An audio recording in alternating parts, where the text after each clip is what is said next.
Hello, good morning everyone. This is Abhigyan Gurukul and my name is Harsh Sharma. Welcome to the class. Right? आज आप लोग देख सकते हो मेरा शर्ट का कलर मैंने थीम से मैच कराया है ताकि ज्यादा लोग देख सके। तो यार कुछ करके लाइक सब्सक्राइब ये सारी चीजें कर डालो। ठीक है? This is my fifth video, I think fifth class, and all of them have been one shot. आप जाके यूट्यूब पे चेक करिए। ठीक है?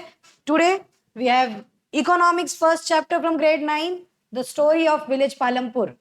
विलेज पालमपुर, आज मैं आपको गांव की शहर कराने वाला हूँ। आज हम लोग गांव की तरफ चलेंगे। ठीक है? लेकिन ये पालमपुर कोई नॉर्मल विलेज नहीं है। पालमपुर इज अ विलेज जो कि आप सोच नहीं सकते। आपने कभी ऐसा विलेज नहीं देखा होगा क्योंकि ये एग्जिस्ट नहीं करता। Does not exist. Okay? Palampur ऐसा यूनिकॉर्न विलेज है। Unicorn Palampur does not exist, right? But हम चाहते हैं ऐसा गांव हो। ऐसा गांव कहीं ना कहीं है भी। ठीक है? लेकिन चलो move on to the part imagination about the Palampur.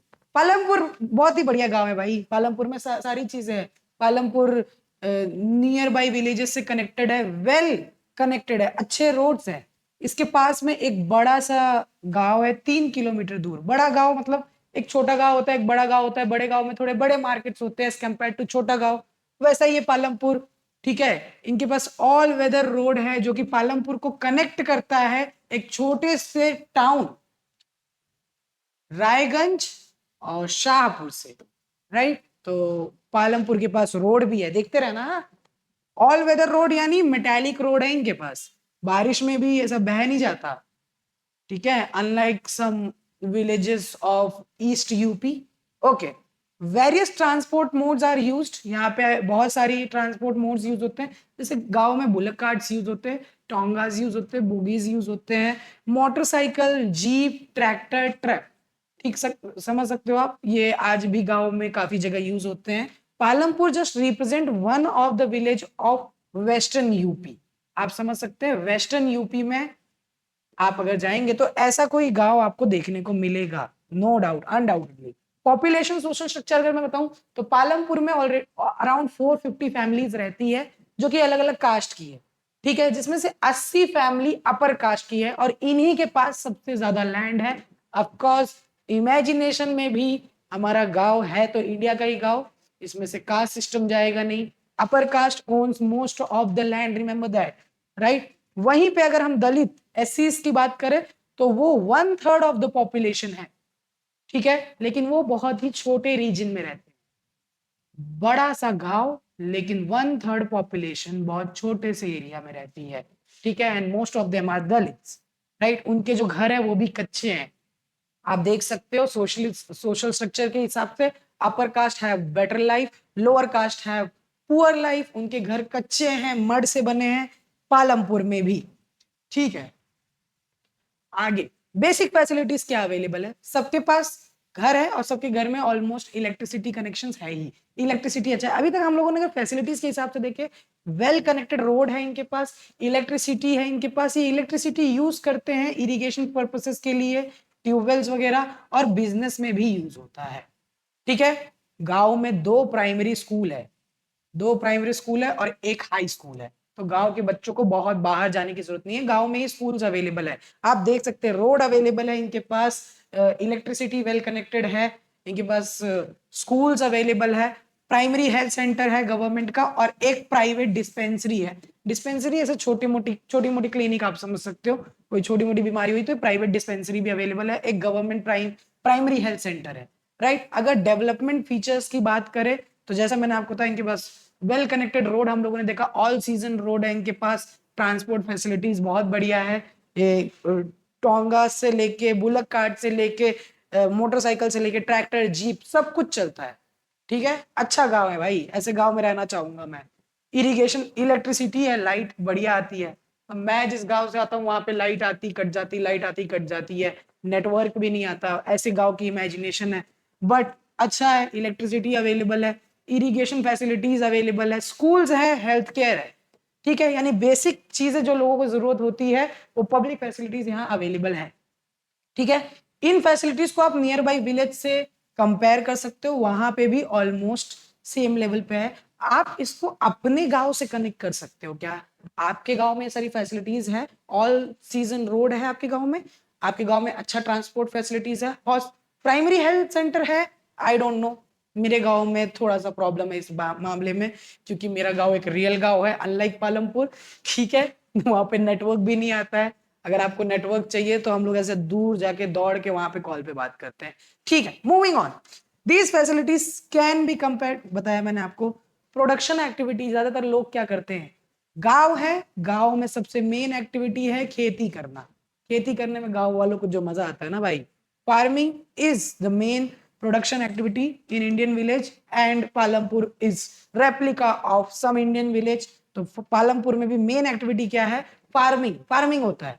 Non farming activities भी है यहाँ पे, जैसे कुछ स्मॉल मैन्युफैक्चरिंग फैक्ट्रीज है, ट्रांसपोर्ट नॉन फार्म एक्टिविटी है, शॉप कीपिंग, कुछ दुकान भी खोल के रखे लोगों ने, पर ज्यादातर लोग फार्मिंग करते हैं, ये आप समझ सकते हो, ठीक है। जैसा मैंने बताया आपको, the story of Palampur will let us understand different production activities of Indian villages.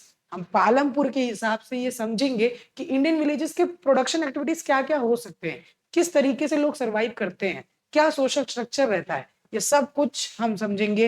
याद रखना हम इकोनॉमिक्स पढ़ रहे हैं दोस्तों, थोड़ा मैं अगर पॉलिटिकल साइंस की तरफ बह जाऊं तो मुझे माफ करना, बट होता है ऐसा कभी कभी, ठीक है।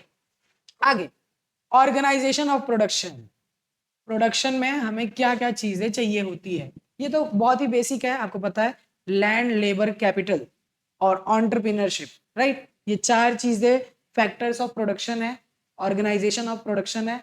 लेकिन लैंड, लेबर, कैपिटल, और इसमें हम लोग एंटरप्रेन्योरशिप को ह्यूमन कैपिटल बोलेंगे, ठीक है, आपके चैप्टर के हिसाब से। तो लैंड, लेबर, कैपिटल और ह्यूमन कैपिटल, चारों चीज अच्छे से समझते हैं कि क्या होता है।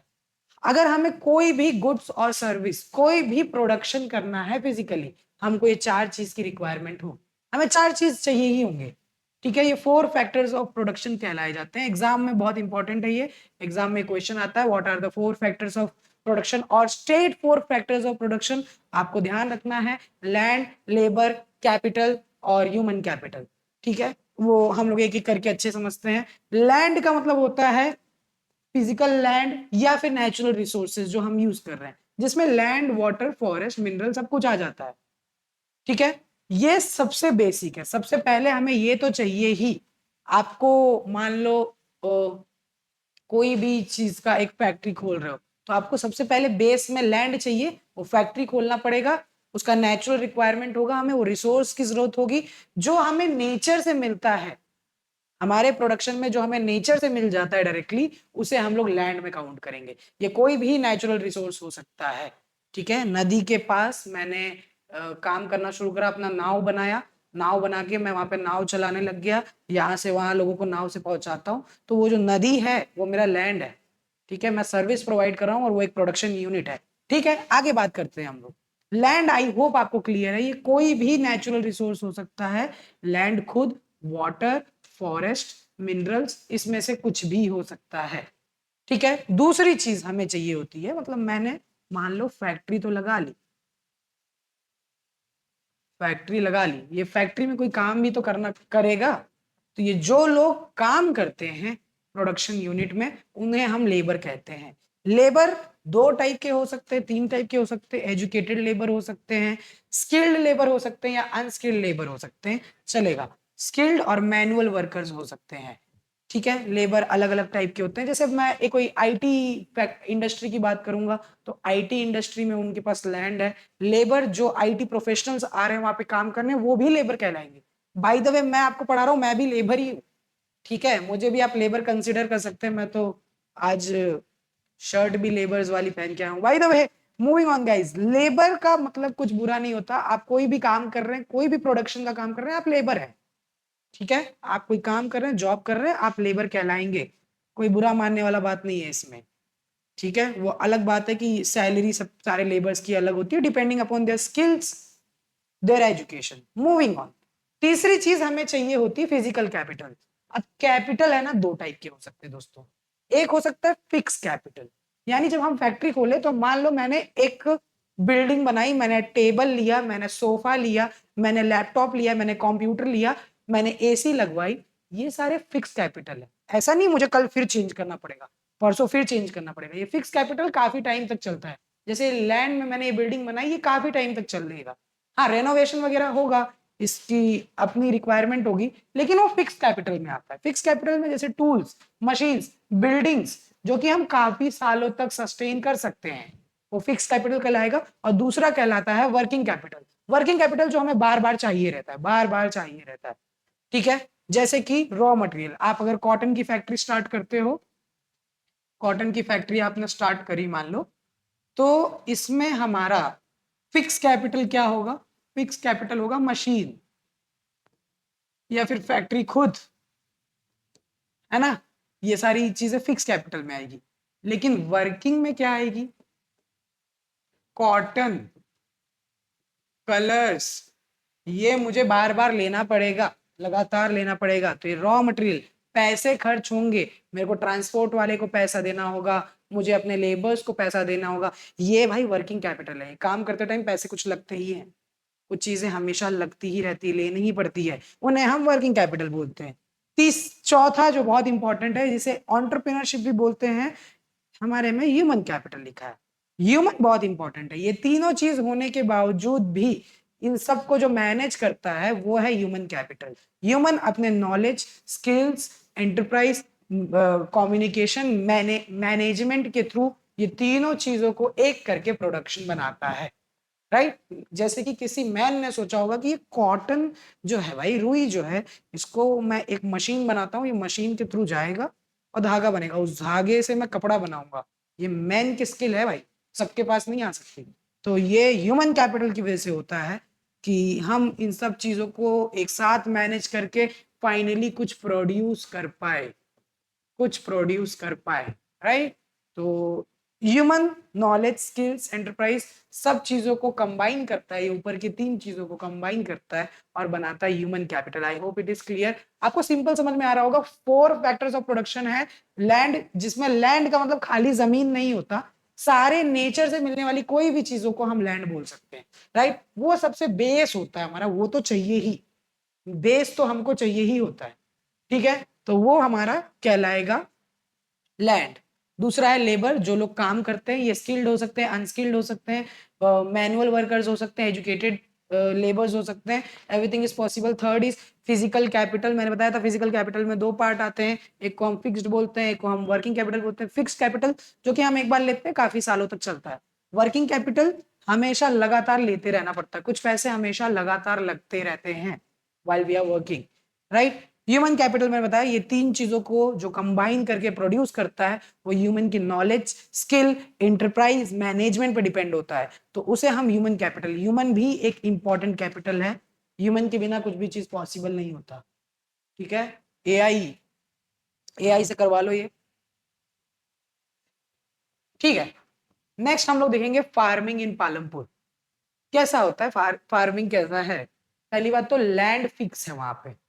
अब जितना फार्मिंग लैंड उनके पास है, उससे ज्यादा बढ़ा नहीं सकते, ठीक है। ये 1960 से फिक्स है। अब लैंड फार्मिंग के लिए और बढ़ा नहीं सकते, फिक्स लैंड है उनके पास। फार्मिंग मेन एक्टिविटी है, 75% लोग पालमपुर में क्या करते हैं? फार्मिंग करते हैं। और फार्मिंग के लिए लैंड फिक्स है 1960 से। इसके पहले थोड़ी बहुत बड़ी बड़ी होगी, लेकिन इससे ज्यादा लैंड नहीं बढ़ सकती। जितना लैंड है, इतने ही लैंड में पूरे गांव वालों को फार्मिंग करनी है, याद रखना इस बात को, ठीक है। कोई न्यू लैंड अवेलेबल नहीं है प्रोडक्शन बढ़ाने के लिए, तो लैंड नहीं बढ़ा सकते। इतने लैंड में हमें प्रोडक्शन बढ़ाना है, तो हमको फार्मिंग के तरीके चेंज करने पड़ेंगे, राइट। तो कैसे सेम लैंड से हम प्रोडक्शन कैसे बढ़ाएंगे? ऐसा हो सकता है all land is fully cultivated, none is idle, कोई भी खाली नहीं है, ठीक है। खारिफ क्रॉप पता होगा आपको, जिसमें हम ज्वार, बाजरा यूज करते हैं, जो कैटल खाता है। बता रहे पालमपुर में खारिफ क्रॉप ग्रो किया जाता है ताकि उनके कैटल खा सके, ठीक है। ये इनको हम फॉडर क्रॉप बोल सकते हैं, फॉडर क्रॉप पालमपुर में। राबी क्रॉप सबसे इंपॉर्टेंट है वीट, जो कि फैमिली खाते हैं और इसे मार्केट में सेल किया जाता है, जो एक्स्ट्रा सरप्लस बचता है उसे मार्केट में बेचते हैं। तो खारिफ में याद रखना ज्वार, बाजरा, जो कि फॉडर क्रॉप है, एनिमल्स के खाने के लिए है। दूसरा राबी क्रॉप मेन है, जिसमें व्हीट सबसे मेन है, फैमिलीज खाती है, उसे यूज करते हैं, इसके अलावा मार्केट में भी बेचा जाता है। दूसरे क्रॉप्स ये लोग पोटैटो, शुगर कैन भी ग्रो करते हैं और इसे बेचते हैं। यानी आप देख सकते हो साल में 3 crops in a year, which is very good farming. ठीक है, अच्छी फार्मिंग का एक नमूना है ये, एक एग्जाम्पल है पालमपुर। पोटैटो, शुगर कैन भी ये ग्रो करते हैं और इसे टाउन शाहपुर में बेचते हैं ये लोग। ठीक है, आगे अगर हम देखें, इरिगेशन बहुत इंपॉर्टेंट है, और हम लोगों ने जैसे स्टार्टिंग में देखा था फैसिलिटीज के हिसाब से पालमपुर में इरिगेशन फैसिलिटी बहुत अच्छी है भाई। इरिगेशन फैसिलिटी, क्योंकि इलेक्ट्रिसिटी अवेलेबल है, इरिगेशन सिस्टम अच्छा हो जाता है इलेक्ट्रिसिटी के वजह से। पर्शियन व्हील पहले यूज होता था, आपको पता है पर्शियन व्हील, उससे हम पानी ऐसे डालते थे, वो बहुत ही टाइम टेकिंग था और बहुत मेहनत का काम था। लेकिन आज सबके पास इलेक्ट्रिक ट्यूबवेल्स है ऑलमोस्ट पूरे लैंड के लिए। ठीक है, बाय मिड 1970s पूरे entire 200 hectares land became irrigated. यानी 200 हेक्टर्स लैंड पालमपुर में है और ये पूरा इरिगेटेड है इस समय। ठीक है, इरिगेशन पूरे लैंड के लिए अवेलेबल है। जैसा मैंने बताया, मल्टीपल क्रॉपिंग करते हैं वो लोग। मल्टीपल क्रॉपिंग का मतलब क्या होता है? Growing more than one crop on same land. Same land में more than one crop grow करना मल्टीपल क्रॉपिंग कहलाती है। और पालमपुर में आप देख सकते हो भाई, साल भर में 3 क्रॉप ग्रो करते हैं, यानी good. Main way to increase production on fixed land. ठीक है, यही एक तरीका है, मल्टीपल क्रॉपिंग ही एक तरीका है जिससे हम लोग फिक्स लैंड में प्रोडक्शन बढ़ा सकते हैं। जैसे मैंने बताया था, पालमपुर के पास फिक्स लैंड है, अब ये लैंड नहीं बढ़ने वाला। ठीक है, इतने ही लैंड में अगर हम मल्टीपल क्रॉपिंग करने लग जाए, जैसे कि हम लोगों ने ज्वार बाजरा ग्रो किया, ज्वार बाजरा ग्रो करा, फिर इसी में हम लोगों ने व्हीट ग्रो करा, फिर इसी में हम लोगों ने पोटैटो या फिर शुगर कैन ग्रो किया। ठीक है, तो ये मल्टीपल क्रॉपिंग कहलाएगी दोस्तों। ठीक है, फार्मर्स ग्रो एटलीस्ट 2 क्रॉप्स। ठीक है, बहुत सारे लोग 3 ग्रो करते हैं, सब लोग एटलीस्ट 2 क्रॉप तो ग्रो करते ही है साल के। यानी पूरे पालमपुर में मल्टीपल क्रॉपिंग होती है, प्रैक्टिस्ड है, राइट। कोई कोई बहुत सारे लोग 3 क्रॉप भी ग्रो करते हैं, जिसमें पोटैटो आ जाता है, मैंने बताया।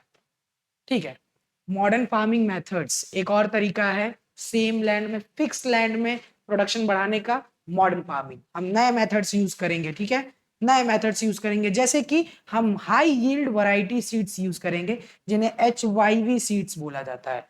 ठीक है, high yielding variety seeds. Modern farming method को अगर हम यूज करेंगे तो हमारा प्रोडक्शन ज्यादा होगा, हमारी यील्ड ज्यादा होगी। ठीक है, और एक फिक्स लैंड में प्रोडक्शन बढ़ाने का यही तरीका है कि आपका जो यील्डिंग है वही बढ़ जाए। ठीक है, HYV सीड्स उस टाइप के सीड्स होते हैं जो ज्यादा अमाउंट ऑफ ग्रेन प्रोड्यूस करते हैं सिंगल प्लांट में। तो HYV सीड्स यूज होने लग गए पालमपुर में। Higher yields were possible only from combination of HYV। अच्छा, HYV सीड्स प्रोडक्शन ज्यादा करता है, लेकिन HYV सीड्स की कुछ लिमिटेशन है जो आगे हम जानेंगे, पर मैं आपको थोड़ा सा बता देता हूँ। HYV सीड्स अगर हम लगा रहे हैं तो हमें इरिगेशन ज्यादा चाहिए होगा, अब वो ज्यादा पानी लेगा। दूसरी बात, हमको केमिकल फर्टिलाइजर यूज करना पड़ेगा, पेस्टिसाइड्स यूज करना पड़ेगा, तो ये सारे कॉस्ट ज्यादा बढ़ जाते हैं। ये कॉस्ट बढ़ने के बावजूद भी प्रोडक्शन काफी ज्यादा मिलता है हमको। जैसा मैंने बताया, HYV सीड्स यूज करने के लिए इरिगेशन, केमिकल फर्टिलाइजर, पेस्टिसाइड्स वगैरह यूज करना पड़ता है। ट्रेडिशनल मेथड्स के हिसाब से वीट अगर हम 1300 kg पर हेक्टर ग्रो कर रहे थे, तो HYV सीड से उतने ही एक हेक्टर में 1300 kg से वो 3200 kg पहुंच जाएगा। यानी आप प्रोडक्शन देख रहे हो, डबल नहीं हो रहा है, ट्रिपल के अराउंड हो रहा है। 1300 से 3200 kg प्रोडक्शन बढ़ जाना, that is too much, very good.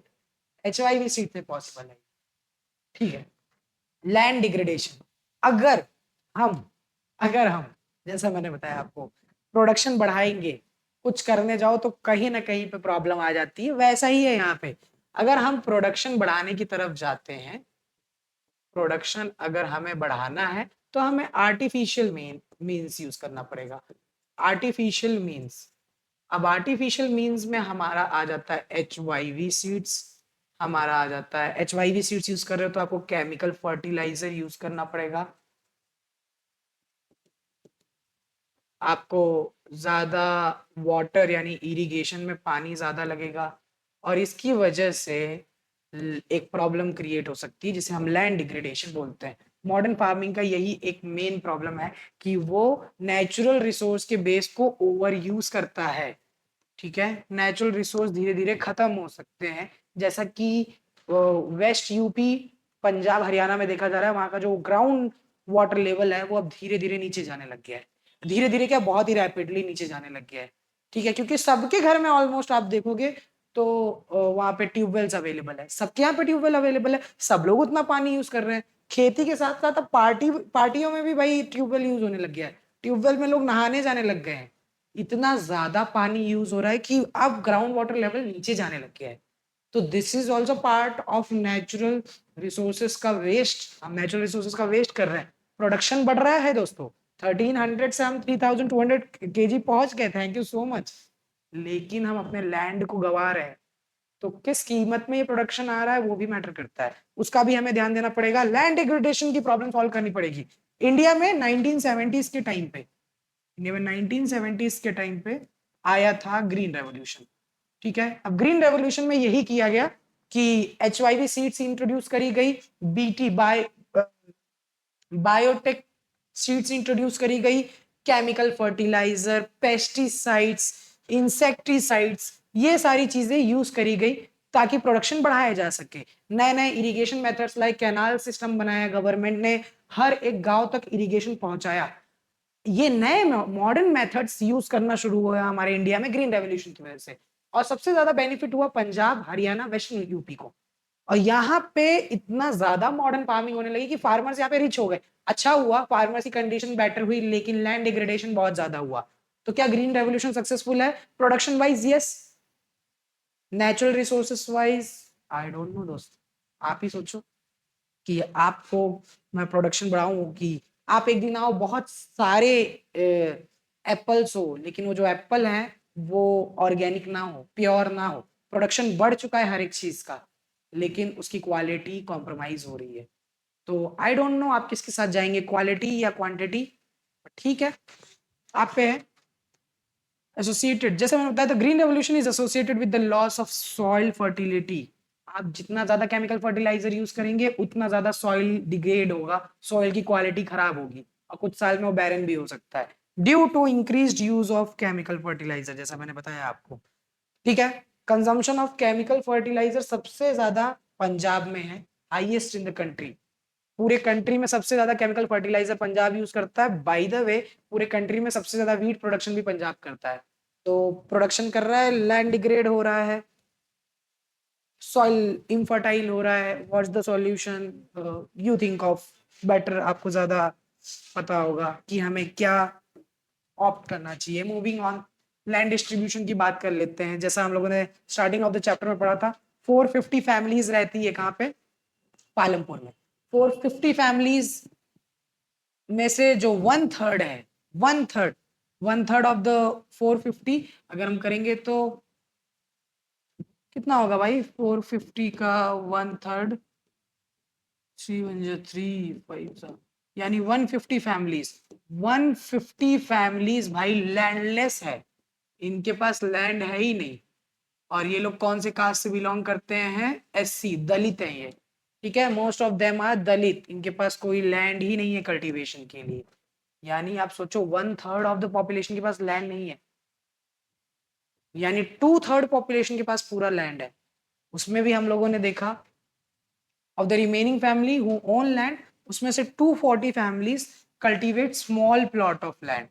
ठीक है, 450 में से 150 के पास नो लैंड। ठीक है, उसमें से 240 के पास में स्मॉल लैंड, स्मॉल लैंड जिसका like area less than 2 hectares है, लेस देन 2 हेक्टर्स है। ठीक है, ऐसी 240 फैमिलीज रहती है, यानी इनके पास स्मॉल प्लॉट ऑफ लैंड है, ये स्मॉल फार्मर्स में कंसिडर करे जाएंगे। तो ज्यादातर लैंड है किसके पास? वो बाकी बची हुई फैमिली, वो लार्ज फार्मर्स है, रिच फार्मर्स है। Small farmers who will provide the, हाँ ठीक है, एक बार ये वापस से हम लोग देख रहे हैं 2 हेक्टर्स लैंड। अगर मैं आपको बताना चाहूँ 450 फैमिलीज रहती है, 450 फैमिली में से 150 फैमिली के पास लैंड नहीं है। ठीक है, 450 में से हम 150 हटा देते हैं, कितने बचे 300। 300 में से 240 ऐसी फैमिलीज रहती है वहां पे जिनके पास स्मॉल लैंड है, यानी जो बचे हुए 60 फैमिलीज है उनके पास बड़े पैच ऑफ लैंड है। तो अगर मैं पालमपुर की बात करूं तो यहाँ पे बिग फार्मर्स रहते हैं, अराउंड 60 फैमिलीज बिग फार्मर्स, उनके पास बड़ा लैंड है, 2 हेक्टर से ज्यादा लैंड है। फिर स्मॉल फैमिलीज रहती है, स्मॉल लैंड ओनिंग फैमिलीज रहती है, स्मॉल फार्मर्स बोलेंगे उनको। ऐसे 240 फैमिलीज है जिनके पास 2 हेक्टर से भी कम लैंड है। 2 हेक्टर से कम लैंड होना यानी आप सिर्फ इतना ग्रो कर पाओगे कि अपने फैमिली के लिए सस्टेन कर पाओ, थोड़ा बहुत ही सरप्लस बचेगा।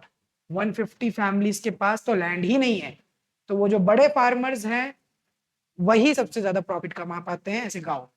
ठीक है, में लैंड क्लियर हो गया।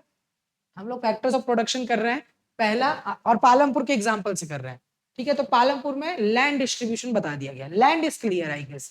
दूसरी चीज क्या है फैक्टर्स ऑफ प्रोडक्शन में, लेबर। अब गांव में काम कौन करेगा, लेबर कौन प्रोवाइड करने वाला है। तो भाई मेरे को एक बात बताओ, 150 फैमिलीज जो है वो लैंडलेस है, राइट। और 150 फैमिलीज लैंडलेस है, और अराउंड 240 ऐसी फैमिलीज है जो स्मॉल फार्मर्स की कैटेगरी में आते हैं, they are small farmers, right. तो ये दोनों तो इतना इनफ नहीं होगा कि अपनी फैमिली को सरवाइव कर पाए, तो ये लोग शायद लेबर प्रोवाइड करेंगे। हाँ, small farmers along with their families cultivate their own field. Small farmers अपना लैंड खुद ही कल्टीवेट करते हैं, वो लेबर्स नहीं हायर करेंगे, क्योंकि भाई लेबर्स को पैसा देना पड़ेगा। अब इनके पास लैंड इतना है कि इनकी फैमिली सस्टेन कर पाए, इनकी फैमिली खा पाए उस प्रोडक्शन से, तो ये लोग लेबर को तो हायर नहीं कर पाएंगे, क्योंकि लेबर को हायर करेंगे तो लेबर का चार्ज अलग जाएगा। इससे अच्छा ये है कि ये लोग खुद ही ग्रो करेंगे इसे अपनी फैमिली की हेल्प के साथ, राइट। मीडियम और लार्ज फार्मर्स जो है वो लेबर्स को हायर करते हैं ताकि इनके फील्ड में काम कर सके वो लोग। ठीक है, ये जो इनके जो वेजेस होते हैं वो रेगुलर बेसिस पे किए जाते हैं। Wages can be in cash और इन काइंड। कभी कभी ये वेजेस कैश में देते हैं, कभी कभी कुछ और दे देते हैं वेजेस के बदले, कि पैसा नहीं दिया, कुछ वीट दे दिया, राइस दे दिया, ऐसी चीजें दे दी। ठीक है, वेजेस डेली बेसिस में पे किए जाते हैं लेबर्स को for one particular farm activity, जैसे अगर हार्वेस्टिंग किया तो उसका पे करेंगे, और फॉर द होल ईयर। ठीक है, ऐसा हो सकता है कि पूरे हार्वेस्टिंग के काम का पेमेंट कर दे, और या तो कुछ लोगों का पूरे साल का पेमेंट कोई फार्मर एक साथ करता है। ये जो लेबर्स होते हैं अलग अलग फार्म लैंड में काम करते हैं, एक ही फार्म लैंड पे काम नहीं करते। 150 फैमिलीज लैंडलेस है, वो लोग मेन लेबर्स हैं, वो लोग जाते हैं मीडियम और लार्ज फार्मर्स के यहाँ पे काम करते हैं। मीडियम और लार्ज फार्मर्स उनको या तो डेली बेसिस पे दे देते हैं, या तो कोई एक पार्टिकुलर काम कर दिया कि मान लो भाई तुम हार्वेस्टिंग करोगे, ठीक है, या तो तुम सोइंग करोगे, इसका पूरा जो काम का पैसा होगा वो दे देंगे, या फिर कभी कभी पूरे साल का पैसा आपको देंगे हम एक साथ। ठीक है, ये जो लैंडलेस फार्मर्स है वो अलग अलग जगह एज ए लेबर्स काम करते हैं, याद रखना। आगे, कैपिटल पैसे चाहिए होते हैं फार्मिंग में, कैपिटल यहाँ पे भी चाहिए होता है। मोस्ट ऑफ द पैसे भाई, स्मॉल फार्मर्स की कंडीशन थोड़ी खराब है इसमें, स्मॉल फार्मर्स की कंडीशन खराब है। देखते हैं क्या हो सकता है गाँव के लेवल में। मेरे पास स्मॉल पैच ऑफ लैंड है, मुझे यहाँ खेती करना है। ठीक है, खेती करने में कैपिटल क्या क्या लग सकता है, जैसे कि मुझे HYV सीड्स लेनी है। दूसरा क्या लगेगा, मुझे केमिकल फर्टिलाइजर लेना है, राइट। मुझे और क्या लेना है, मुझे लेना है पेस्टिसाइड्स। मुझे इलेक्ट्रिसिटी सप्लाई का भी पैसा इसमें काउंट कर लेते हैं, इतना पैसा लगता है। और मुझे ये पूरे पैसे फार्मिंग के लिए लगाने हैं, और मेरे पास यही एक तरीका है सरवाइव करने का। चलो, फॉर एग्जाम्पल एक स्मॉल फार्मर फर्स्ट ईयर ये काम करता है और फार्मिंग करता है अपने यहाँ पे, और उस साल क्या हो जाता है, किसी भी रीजन से प्रोडक्शन डिस्ट्रॉय हो जाता है, प्रोडक्शन क्या हो गया, डिस्ट्रॉय हो गया। तो अब अगले साल इसके पास फिर से खेती ही करना पड़ेगा, इसके पास कोई और ऑप्शन नहीं, दूसरा काम नहीं करता, ये खेती ही करता है। वापस से खेती करने जाएगा तो पैसे नहीं है, ये सब कैपिटल नहीं है, तो ये जाएगा बिग फार्मर या मनी लैंडर के पास पैसा लेने के लिए। मनी लैंडर पैसे देंगे आपके नीड के हिसाब से, आपको ज्यादा जरूरत है तो बोलेंगे ठीक है ले लो, 10,000 लोगे आपको लौटाना पड़ेगा 15,000। यानी ये बैंक के कंपैरिजन में बहुत ज्यादा ही इंटरेस्ट लेते हैं। ठीक है, स्मॉल फार्मर्स को बहुत ज्यादा इंटरेस्ट देना पड़ता है। अब इतना ज्यादा इंटरेस्ट देने की वजह से ये स्मॉल फार्मर्स इस डेट ट्रैप में फंस जाते हैं। नेक्स्ट ईयर इसने सेकेंड ईयर फिर से खेती करी, अब इस बार इसने उधार लेके काम किया, प्रोडक्शन किया, 15,000 रुपए आया, 15,000 तो इसे उसको लौटाना है, अगली बार फिर खेती करनी, फिर से उधार लेना पड़ेगा। तो ऐसे ही स्मॉल फार्मर्स पूरे लाइफ कभी कभी डेट ट्रैप में फंस जाते हैं। इसी वजह से तो पुराने टाइम पे बीगर वाली समस्या आई थी कि किसान पूरे लाइफ टाइम मनी लैंडर को पैसा नहीं चुका पाता, तो बदले में मनी लैंडर ऐसा करता है कि उसके आगे वाली जनरेशन को अपने यहाँ पे बंधुआ मजदूर बना लेता है कि वो पूरे लाइफ टाइम उसके लिए काम करेगा बिना किसी पैसे के। ऐसा होता था पुराने टाइम पे, मैं बता रहा हूँ। रेट ऑफ इंटरेस्ट हाई होता है ऐसे लोन्स के लिए, मैं बताया। मनी लैंडर जो पैसा देते हैं, मीडियम और लार्ज फार्मर्स, ये स्मॉल फार्मर्स की कंडीशन बताई मैंने। मीडियम और लार्ज फार्मर्स तो अपना सेविंग्स रखते हैं, उसी सेविंग को यूज करते हैं अगले साल, उनका जो भी प्रोडक्शन से कॉस्ट आता है उसमें से कुछ फिक्स पैसे वो साइड में रखते हैं कि अगले साल फिर से खेती के लिए यूज करेंगे। तो कैपिटल मीडियम और लार्ज फार्मर के लिए कोई बहुत बड़ा इशू नहीं है। ठीक है, they have their own savings from farming. Moving on, sale of surplus farm products. देखो सिंपल यही है कि मैं जितना ही प्रोडक्शन करूंगा, मान लो मैंने 100 kg प्रोडक्शन करा, मेरी फैमिली का साल भर का 50 kg कंजम्पशन है, तो बचे हुए 50 kg जो होंगे उनको बोला जाएगा सरप्लस, और इसी सरप्लस को सेल किया जाता है मार्केट में। ठीक है, और सेल इन द मार्केट। देखते हैं, यही लिखा हुआ है। स्मॉल फार्मर्स तो इतना ही उगा पाते हैं कि अपनी फैमिली के लिए। ठीक है, दे आर सबसिस्टेंट फार्मर, अपनी फैमिली के लिए ही खाली उगा पाते, तो ये जो भी ग्रो करते हैं खुद ही खाते हैं। मीडियम और लार्ज फार्मर्स सप्लाई करते हैं मार्केट में वीट। ठीक है, इनके पास सरप्लस अमाउंट रहता है, ट्रेडर्स खरीदते हैं उस वीट को मार्केट से, फिर उसे सेल करते हैं शॉपकीपर्स को सिटीज में। यानी बेसिकली जो फार्मर उगाता है, समझो ये पूरा कंडीशन समझो, मैं एज अ फार्मर ग्रो करूंगा, तो मैं जितना ग्रो करूंगा अपनी फैमिली के लिए साइड करूंगा, उसमें से मेरी फैमिली का जितना कंजम्पशन है, जो एक्स्ट्रा बचेगा वो सरप्लस है, वो सरप्लस मैं मार्केट में बेचूंगा। पर मैं बेचूंगा किसको, मैं बेचूंगा ट्रेडर को। ठीक है, ट्रेडर को बेचूंगा, ट्रेडर मुझसे खरीदेगा वो सारी चीजें। ठीक है, स्टॉक में बहुत ज्यादा अमाउंट वो खरीदेगा और वो जाएगा शॉपकीपर्स रिटेलर्स को बेचेगा। ठीक है, थोड़ा पैसा बढ़ा के, और वो रिटेलर्स आपके दुकान वाले हैं।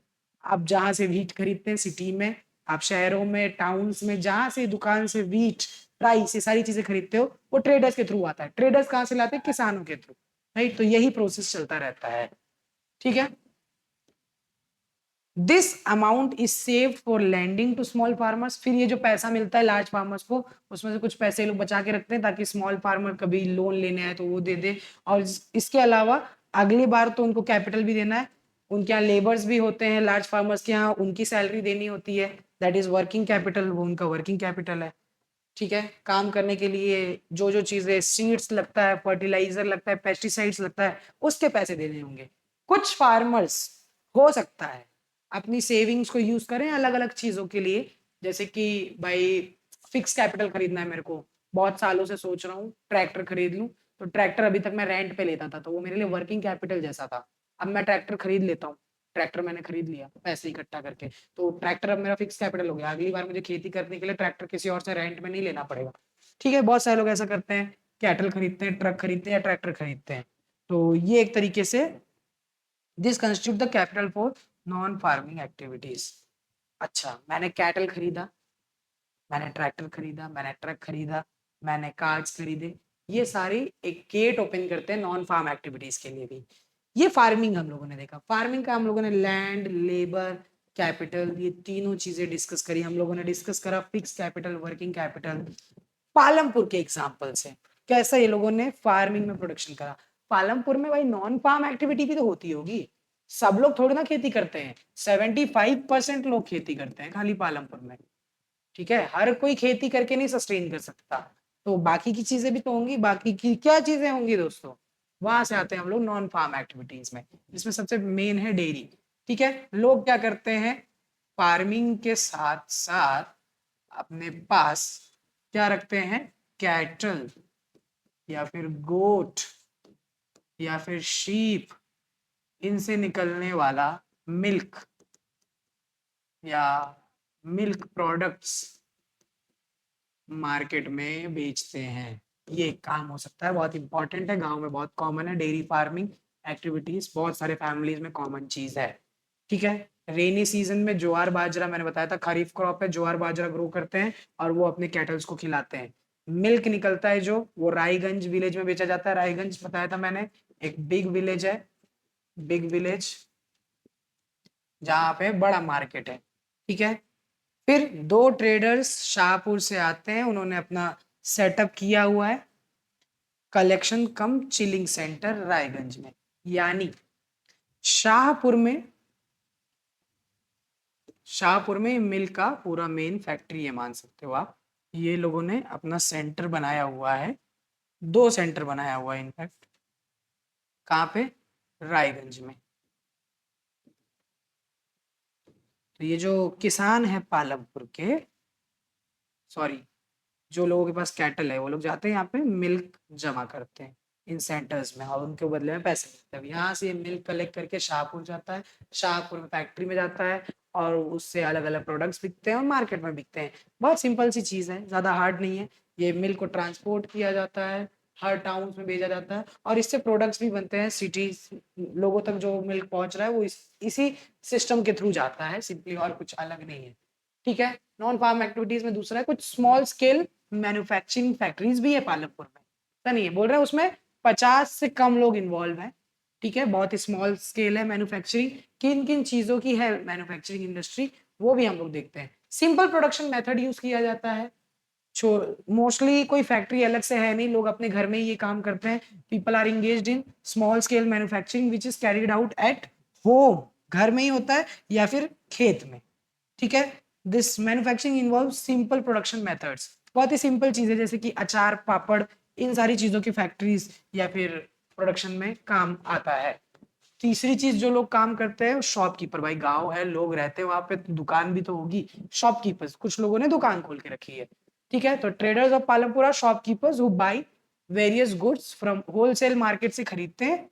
ठीक है, in the cities and sell them in the village. अब जैसे भाई सब लोग, खाली आप फार्म प्रोडक्ट से थोड़ी ना सरवाइव करोगे, खाली आपको चाहिए वीट, आपको चाहिए राइस, खाली इन्हीं से होगा नहीं भाई। शैम्पू लगाता हूँ मैं बाल में, सोप लगाता हूँ मैं, चॉकलेट खाता हूँ, वो थोड़ी ना पालमपुर में होता है। तो ये यहाँ के जो ट्रेडर्स हैं वो शहरों से खरीद के लेके आते हैं होलसेल में, और दुकान खोल के रखा है उन्होंने गांव में। शॉपकीपर्स दुकान खोल के रखे हैं और उसे यहाँ पे बेचते हैं। तो कुछ लोग शॉपकीपर का काम भी करते हैं, राइट। जनरल स्टोर्स हैं in the village, sell a wide range of item. क्या क्या बेचते हैं ये लोग, rice, wheat, sugar, tea, oil, biscuit, soap, toothpaste, batteries, candles, notebook, pen, pencil, और बहुत सारे टाइप के क्लोथ भी। ठीक है, तो ये सारी चीजें बेची जाती है शॉपकीपिंग। ठीक है, नेक्स्ट, वापस से शॉपकीपर्स ऑफ पालमपुर खुला है क्या, सॉरी दोस्तों, सॉरी, ये माय मिस्टेक, मैंने डुप्लीकेट कर दिया है। ठीक है, कोई बात नहीं, ऐसी मिस्टेक होती रहती है। पर shopkeeping is another non farm activity in Palampur, you can read it. आगे, नेक्स्ट इज ट्रांसपोर्ट। अरे भाई, तुम लोगों ने खेती करी, फार्मिंग करी, चलो फार्मिंग करी, इसके बाद जो प्रोडक्शन हुआ उसको तुम लेके जाओगे, 100 100 किलो लेके जाओगे रायगंज में। इसके लिए कुछ चाहिए तो रहेगा ना, ट्रक चाहिए होगा, तो कोई ना कोई ट्रक चलाता होगा, वो सर्विस प्रोवाइड कर रहा है, तो ये ट्रक वाला नॉन फार्म एक्टिविटी है। अच्छा, आप लोग खाली गांव में थोड़ी ना रहते होगे, घूमने जाते होगे, शाहपुर मॉल, शाहपुर टाउन है वहां पे, मॉल घूमने जाओगे, कहीं और घूमने जाओगे, तो आपको वहां पे ट्रांसपोर्ट फैसिलिटीज तो लगेगी ना। तो बहुत सारे लोग वहां पे ट्रांसपोर्ट का काम करते हैं। ठीक है, which is a non farm activity. Palampur अच्छा रोड फैसिलिटी है वहां पे, रायगंज से कनेक्टेड है, बहुत सारे व्हीकल उस रोड पे चलते हैं, उस रूट पे। ट्रांसपोर्ट सर्विस जैसे रिक्शा वाले हैं वहाँ पे, टोंगा वाले हैं, जीप चलती है, ट्रैक्टर, ट्रक ड्राइवर्स हैं, और कुछ बुलक कार्ट्स और बुगी भी चलते हैं आज भी। ठीक है, ये लोगों को ट्रांसपोर्ट करते हैं एक जगह से दूसरी जगह, और सामान भी। ठीक है, और पैसे मिलते हैं इनको, ये नॉन फार्म एक्टिविटी में काउंट होता है। तो these are non farm activity. ये था पालमपुर का वन शॉर्ट लेक्चर, आपके पास एकदम शॉर्ट वे में मैंने बताया है। वैसे ये और डिटेल में है, कुछ स्टोरीज भी है हमारे पास ताकि आप और अच्छे से समझ पाए पालमपुर को, लेकिन हम इसे वन शॉट में कर रहे हैं, तो जितना मेन इंपॉर्टेंट पार्ट था वो यही था। ठीक है, अगर मैं सबसे इंपॉर्टेंट पार्ट बता दूं तो इतना यही था सबसे इंपॉर्टेंट पार्ट, कि पालमपुर भाई दिखता कैसा है, पालमपुर, पालमपुर का इमेजिनेशन कैसा है, लोकेशन कनेक्टिविटी कैसा है। पालमपुर में रोड फैसिलिटी बहुत बढ़िया है, एक बड़ी विलेज है जिसका नाम है रायगंज। ठीक है, पालमपुर रायगंज से अच्छे से कनेक्टेड है, इनके पास ऑल वेदर रोड है, एक बड़ा विलेज, बड़ा मार्केट है रायगंज, फिर एक टाउन है जिसका नाम है शाहपुर। ठीक है, शाहपुर एक टाउन है, उससे भी अच्छे से कनेक्टेड है। यहाँ पे ट्रांसपोर्ट मोड्स में bullock cart, tonga, bogie, motorcycle, jeep, tractor, truck चलता है। पॉपुलेशन की अगर बात करें 450 फैमिलीज रहती है, जिसमें से 80 अपर कास्ट है, मोस्ट ऑफ द लैंड इन्हीं के पास है। इनके घर पक्के होते हैं, ये थोड़े रिच लोग हैं, अपर कास्ट भी है। 1/3 पॉपुलेशन दलित की है और इनके पास लैंड नहीं है। ठीक है, इनके घर भी मड के बने होते हैं और वो गरीब लोग हैं। गरीब लोग मतलब उन वो लोग पुअर फार्मर्स हैं, ऐसा आप मान सकते हो। पुअर क्या, लैंडलेस फार्मर्स है मोस्टली। They do works like petty works like labours, they are labours. Imagination अगर पालमपुर की बताऊं मैं आपको, तो बेसिक फैसिलिटी अवेलेबल है, ज्यादातर घरों में इलेक्ट्रिसिटी की फैसिलिटी है। इलेक्ट्रिसिटी है, इरिगेशन फैसिलिटी है, स्कूल, 2 प्राइमरी स्कूल है, एक हाई स्कूल है, हेल्थ फैसिलिटी में प्राइमरी हेल्थ सेंटर है और एक प्राइवेट डिस्पेंसरी है। ठीक है, यानी फैसिलिटी तो सारी चीजें अवेलेबल है इनके पास। डेवलपमेंट मैंने बताया सारी चीजें हैं। प्रोडक्शन एक्टिविटी, ज्यादातर लोग फार्मिंग करते हैं, इसके अलावा नॉन फार्म एक्टिविटीज भी है लोगों की। ठीक है, ये है हमारे पास ऑर्गेनाइजेशन फैक्टर्स ऑफ प्रोडक्शन, जिसमें 4 चीजें थी, लैंड, लेबर, कैपिटल और ह्यूमन कैपिटल। लैंड यानी लैंड और कोई भी नेचुरल रिसोर्स लैंड में काउंट होगा। बेस ऑफ प्रोडक्शन लैंड ही होता है। आपको कोई भी गुड या सर्विस प्रोड्यूस करने के लिए 4 चीजें चाहिए, लैंड जिसमें से सबसे मेन है, बेस है। ठीक है, दूसरा लेबर, जो वहां पे काम करेंगे, जो भी ह्यूमन काम करेंगे उन्हें हम लेबर कहेंगे। This labour can be skilled और अनस्किल्ड, वर्किंग लेबर और educated labour, anything could be the possibility. तीसरा है फिजिकल कैपिटल। फिजिकल कैपिटल में 2 चीजें आती है, फिक्स कैपिटल आता है और एक वर्किंग कैपिटल आता है। फिक्स कैपिटल जो हम बहुत सालों तक यूज कर सकते हैं, और वर्किंग कैपिटल क्या है, जैसे कि जो लगातार काम में आता रहता है, रॉ मटेरियल्स हो गया या मनी, लेबर्स को देने के लिए, ट्रांसपोर्ट वाले को देने के लिए पैसे लगातार लगते रहते हैं। ठीक है, ह्यूमन कैपिटल, ये सब को मैनेज, ये तीनों को मैनेज करने वाला ह्यूमन होगा। उसके स्किल्स, उसके नॉलेज की वजह से उसने ये सारी चीजें मैनेज करी है, एक करी है। ठीक है, आगे पालमपुर में फार्मिंग मैंने बताया। लैंड यहाँ पे फिक्स है, 1960 से लैंड बढ़ा नहीं सकते, लैंड उतना ही है। 75% of the people do farming here. ठीक है, लैंड फिक्स है, कोई न्यू लैंड नहीं है।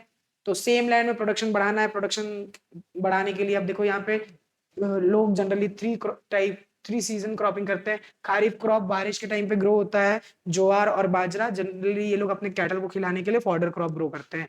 राबी क्रॉप में व्हीट आता है, सबसे मेन क्रॉप है यहाँ का, और पोटैटो, शुगर कैन भी एज अ थर्ड क्रॉप लोग ग्रो करते हैं, बहुत सारे, नॉट ऑल। ठीक है, इरिगेशन फैसिलिटीज यहाँ अवेलेबल है बिकॉज ऑफ इलेक्ट्रिसिटी। 1970s के टाइम पे पूरी जितना भी लैंड है पालमपुर में वेल इरिगेटेड है। मल्टीपल क्रॉपिंग होती है। मल्टीपल क्रॉपिंग मतलब होता है जो भी वन क्रॉप से ज्यादा ग्रो कर रहा है वो मल्टीपल क्रॉपिंग में कहलाएगा। ज्यादातर लोग यहाँ पे मल्टीपल, मतलब ऑलमोस्ट सब लोग मल्टीपल क्रॉपिंग करते हैं। ठीक है, कोई कोई दो, ज्यादातर लोग 2 क्रॉप और कोई कोई 3 क्रॉप भी, पोटैटो और शुगर कैन। ठीक है, मॉडर्न फार्मिंग मेथड जैसे एचवाईवी सीड्स यूज करना। एचवाईवी सीड्स का प्रोडक्शन बहुत ज्यादा है, जैसे हम लोगों ने देखा था 1300 केजी से बढ़ के 3200 केजी प्रोडक्शन बढ़ गया था। लेकिन एचवाईवी सीड्स की लिमिटेशन ये है कि वो भाई इरिगेशन फैसिलिटी ज्यादा यूज कर, अब ज्यादा पानी की रिक्वायरमेंट है, केमिकल फर्टिलाइजर लगेगा, पेस्टिसाइड लगेगा, तो ये सारी कॉस्ट बढ़ जाएगी। कॉस्ट तो बढ़ेगी और ऑल्सो उसकी वजह से लैंड डिग्रेड होता है, which is next topic. Land degrade होने लगा, over use of natural resources देखने गए लगे। ग्रीन रेवोल्यूशन एक्चुअली एसोसिएटेड है, क्योंकि इसमें सबसे ज्यादा केमिकल फर्टिलाइजर यूज होता है। केमिकल फर्टिलाइजर लैंड का क्वालिटी खराब कर देता है, फर्टिलिटी कम कर देता है। हमारे कंट्री में सबसे ज्यादा केमिकल फर्टिलाइजर पंजाब यूज करता है, पंजाब ही सबसे ज्यादा भाई वीट प्रोड्यूस करता है, चक दे फटे। आगे लैंड डिस्ट्रीब्यूशन की बात करें अगर, तो इसके बारे में हम लोग बात करना रह गया था। बात करना क्या रह गया था, 450 फैमिलीज रहती है, 1/3 फैमिली के पास लैंड है ही नहीं, मोस्ट ऑफ देम आर दलित। ठीक है, दूसरे हैं स्मॉल फार्मर्स, ऐसे 240 फैमिली जिनके पास 2 हेक्टर से भी कम लैंड है, और फिर आते हैं मीडियम और लार्ज फार्मर्स। ठीक है, तो ये लैंड डिस्ट्रीब्यूशन था। लेबर काम कौन करेगा, जिनके पास लैंड नहीं है वो बड़े फार्मर्स के यहाँ पे काम करेंगे। स्मॉल फार्मर्स कोई लेबर नहीं रखते, क्योंकि भाई एक्स्ट्रा पैसा क्यों देना, वो खुद ही काम कर लेते हैं, छोटा सा लैंड है, ज्यादा लोग की रिक्वायरमेंट नहीं है। तो ये स्मॉल फार्मर्स और लैंडलेस लोग जो है गाँव में, वो लोग बड़े और मीडियम फार्मर्स के यहाँ एज अ लेबर काम करते हैं। ठीक है, बदले में उन्हें पर डे वेज मिल जाता है, कभी कभी पैसे नहीं मिलते, कुछ और चीज मिल जाती है जैसे वीट राइस। ठीक है, आगे कैपिटल नीडेड पैसे लगते हैं भाई फार्मिंग में। अब स्मॉल फार्मर्स फार्मिंग करने के लिए बोरो करते हैं पैसे, मनी लेंडर से पैसे। मनी लेंडर कोई और नहीं होता, लार्ज फार्मर होते हैं, और वो लोग लार्ज बड़े इंटरेस्ट पे पैसे देते हैं। मैंने आपको बताया था कैसे वो लोग डेट ट्रैप में भी फंस सकते हैं। आगे सरप्लस, हमेशा जो प्रोडक्शन करेंगे उसका सरप्लस मार्केट में बेचा जाएगा। ठीक है, मार्केट में उसे बेचते हैं, फिर वो रिटेलर्स तक पहुंचता है। मैंने आपको समझाया था ये। आगे नॉन फार्म एक्टिविटीज, सब लोग खेती नहीं करते, कुछ लोग डेयरी का बिजनेस, डेयरी का काम करते हैं। तो जो लोग कैटल गोट शिप वगैरह पालते हैं, उसका जो दूध होता है वो जाके वो लोग रायगंज में बेचते हैं। रायगंज में 2 यूनिट्स है, कलेक्शन कम चिलिंग सेंटर्स है रायगंज में, वो लोग वहाँ पे जाके बेचते हैं। और वहाँ के जो ट्रेडर्स हैं, मिल के ट्रेडर्स, उसे शाहपुर ले जाके अलग अलग जगह टाउन्स और सिटीज में वो दूध को लोगों तक पहुंचाते हैं, उसके प्रोडक्ट्स भी बना के लोगों तक पहुंचाते हैं। यही बिजनेस है। नेक्स्ट है, कुछ लोग के स्मॉल स्केल मैन्युफैक्चरिंग का भी काम करते हैं, जनरली अपने घर पे या फिर अपने खेत में ये छोटे छोटे बिजनेसेस चलाते हैं। ठीक है, प्रोड्यूस करते हैं। आगे शॉपकीपर्स भी हैं, शॉपकीपिंग का काम करते हैं। मैंने जैसे बताया था कि खाली भाई खेती से काम नहीं होता, खाली हम लोग खाने की चीजें नहीं, हम कपड़े भी पहनते हैं, हम शैम्पू लगाते हैं, हम काजल लगाते हैं, और बहुत सारी ऐसी चीजें हैं। आई मीन पता होगा, candle, notebook, battery, oil, biscuit, soap, toothpaste, everything we need. ठीक है, साफ सुथरा शॉपकीपर। आगे नॉन फार्म एक्टिविटीज में ट्रांसपोर्ट भी एक फैसिलिटी है भाई, जाना भी तो पड़ेगा एक जगह से दूसरी जगह, इंसान को या फिर सामान को कैसे जाओगे, कैसे जाओगे, ऐसे।